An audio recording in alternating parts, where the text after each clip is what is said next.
While every major corporation in America was handing out pink slips in 2020, one billionaire sat down with his wife on a Friday night and made a decision that defied every business playbook ever written. He didn't call his lawyers. He didn't run the numbers with accountants. He just said, "I can't do it. I'm not laying anyone off."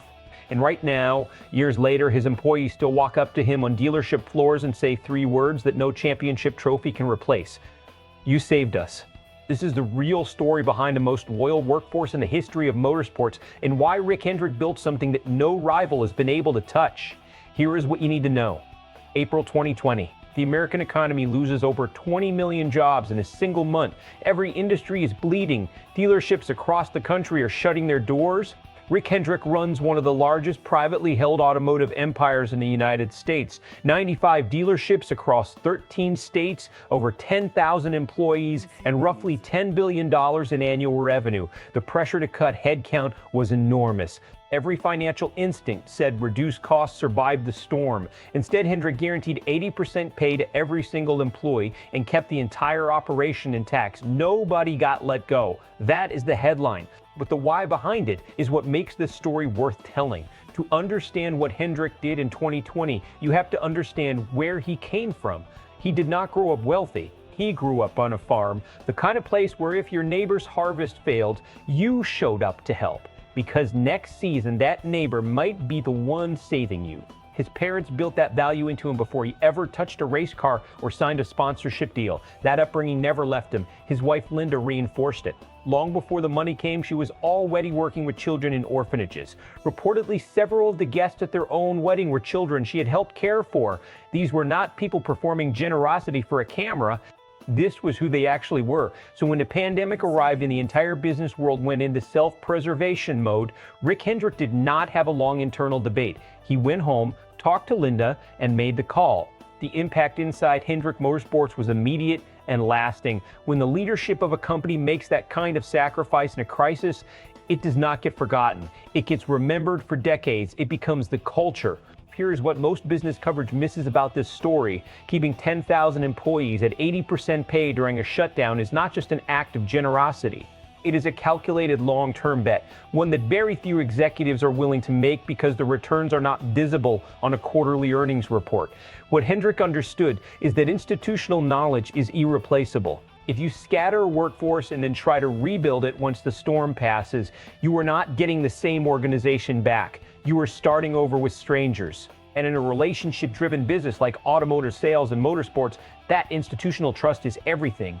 Think about what Hendrick Motorsports has built. Knaus walked in as a tire changer in 1993 and now runs competition strategy for an entire Cup Series program. Jeff Gordon raced his first Hendrick car in 1992 and is now co-owner and vice chairman. These are not transactional relationships. These are careers built inside a single organization across multiple decades. That does not happen in a place where people feel disposable. And here is the strategic point that gets overlooked. Hendrick himself said 2020 turned out to be one of his best years ever. The employees he protected did not coast, they worked, because loyalty, when it is genuine, goes both ways. Now compare that to franchises and organizations that gutted their rosters, let go of experienced personnel, and then wondered why culture problems emerged afterward. The short-term savings created long-term organizational damage. Hendrick avoided that entirely, and he did it on instinct, the same instinct his parents taught him on a farm in Virginia. The motorsports community does not talk about this enough, and that is honestly the most telling part. Hendrick does not publicize this kind of thing. He is not issuing press releases about what a great boss he is. These stories come out in interviews, offhand, almost reluctantly, which is exactly why people inside the industry respect him the way they do. When fans hear that employees stop him in dealership hallways years later to thank him for saving their homes, the reaction is not cynicism, it is genuine admiration. Because people know performative corporate gestures when they see them, and this is clearly not that. Among analysts and business observers, the more interesting angle is the sponsor retention side of this equation. Axalta, originally DuPont, has been a Hendrick partner since 1992. Napa has sponsored Chase Elliott since 2014. UniFirst is now entering its 11th year with the organization. These are not sponsorship deals. These are institutional partnerships. and they do not last that long in an organization where the culture is built on transaction rather than trust. Hendrick Motorsports continues to function as one of the most stable organizations in professional sports, not just NASCAR. The culture Hendrick built becomes a widely studied model for how to run a team operation with genuine longevity. Drivers like Kyle Larson and Chase Elliott follow the same career arc as Jeff Gordon, not just competing under the Hendrick banner, but eventually becoming stakeholders in it. Sponsor relationships extend into the 2030s. The organization wins more championships, and the internal loyalty that drives performance remains intact. The transition of leadership gets complicated. Rick Hendrick is 75 years old. The culture he built is deeply personal, and personal cultures are notoriously difficult to transfer. Jeff Gordon is positioned to carry it forward, but no successor is ever a perfect replication of the original. There is a scenario where the organization gradually shifts toward a more corporate structure, one that prioritizes efficiency over the kind of loyalty-first decisions Hendrick made in 2020. That would not destroy Hendrick Motorsports overnight, but it would slowly erode the one thing that separates it from every other operation in the sport. Here is the question that actually matters.